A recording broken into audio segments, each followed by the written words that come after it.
Sous-préfecture de Toumoudi, un défilé ouvert par les chefs traditionnels, guides religieux, élèves, enseignants, femmes des champs et des marchés.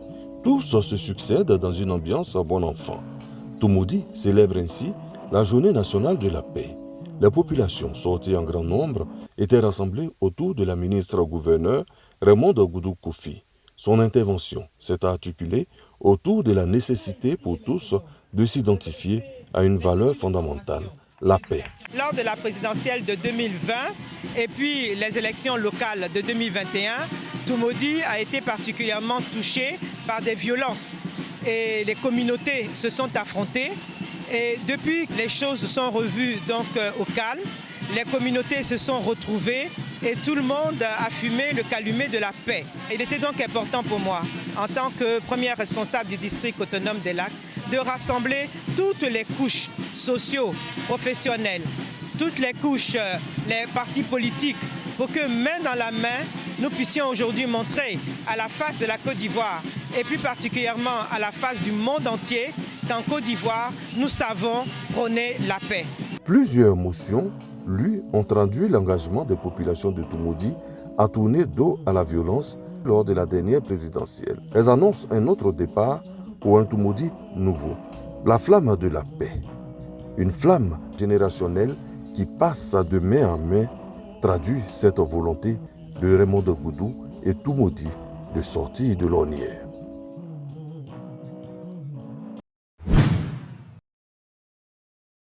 Ils sont venus de tous les quartiers d'Abouasso. Ils sont musulmans et chrétiens et dansent ensemble à la place Alexis et Thielégant d'Abouasso. Une initiative de Marcelin Zinsou à Samoa, député de la commune. Un tableau qui illustre bien le vivre ensemble dans cette localité.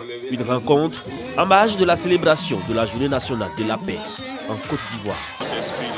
Nous avons chanté tout à l'heure l'hymne national.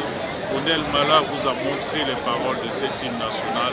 Soyez dignes et fiers de l'hymne national de votre pays. On vous a appris à l'école.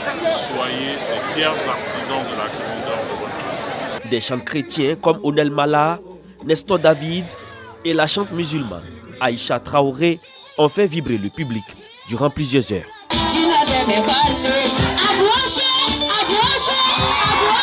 Des prêtres, pasteurs et imams ont également pris part à cette rencontre.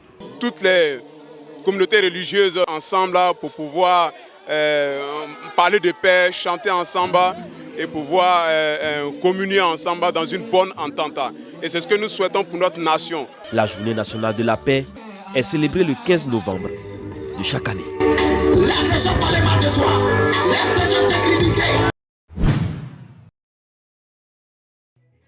1000 orphelins des écoles primaires de la région du Tonkpi reçoivent des kits scolaires et des kits alimentaires.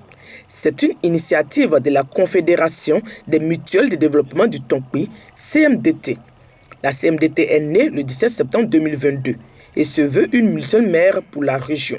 Cette action solidaire s'inscrit dans le cadre du tout premier projet de la CMDT baptisé Orphelins qui vise à soutenir les enfants en situation difficile. Elle est appuyée par Diomandé Vagondo, ministre de l'Intérieur et de la Sécurité, cadre de la région du Tonkpi. À travers vos dons, nous serons à l'école avec nos amis.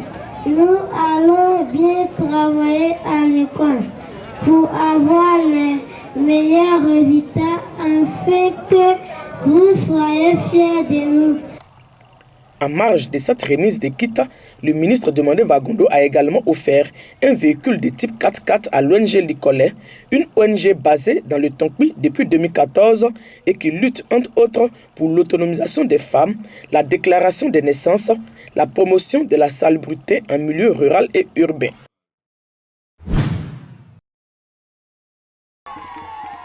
Une ambulance médicalisée flambant neuve à Gros-Gros et pour Gros-Gros.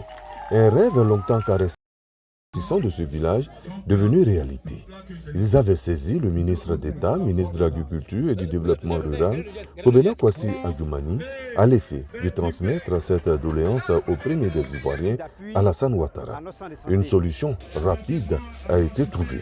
Désormais, on est soulagé devant tous les cas de figure On pourra donc évacuer nos parents à Tébissou. Les remerciements vont au président de la République, son Excellence Alassane Ouattara, dont la politique sociale s'exprime par la construction des infrastructures de base, dont le centre de santé de Gogro et son élément d'appoint qui est donc l'ambulance.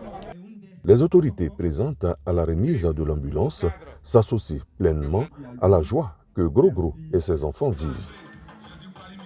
Nos parents sont dans la difficulté.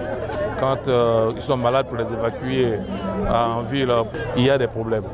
Et le souhait de ces populations était d'avoir une ambulance pour évacuer nos frères, nos mamans, nos enfants malades. Ce qui a été fait, je voudrais qu'ensemble, nous puissions rendre gloire à Dieu et remercier son Excellence, Monsieur le Président de la République. Merci au gouvernement qui chaque jour pense au bien-être des populations. Aucun village n'est mis de côté, n'est laissé sur le bas-côté du développement. Et c'est pour cela que je voudrais inviter ceux qui seront bénéficiaires de cet outil-là d'en prendre grand soin. Gogro est situé à une trentaine de kilomètres de Tébissou sur piste. L'évacuation des malades se fera désormais dans de bonnes conditions.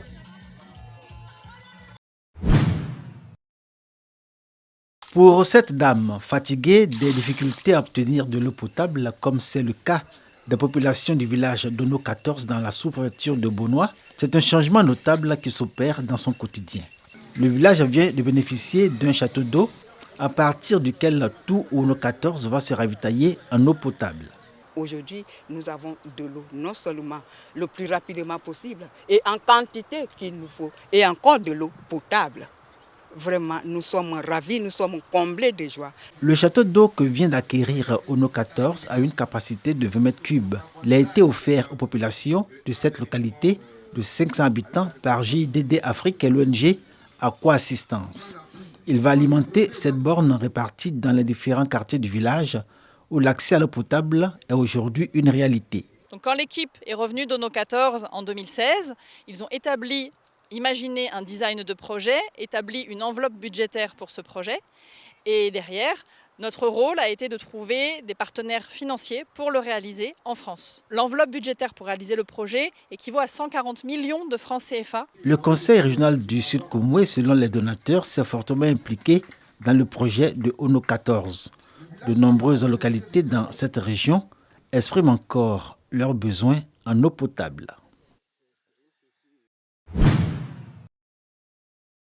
Des mesures gouvernementales avaient été prises avec promesse aux éleveurs victimes quant à un appui à la relance de leurs activités.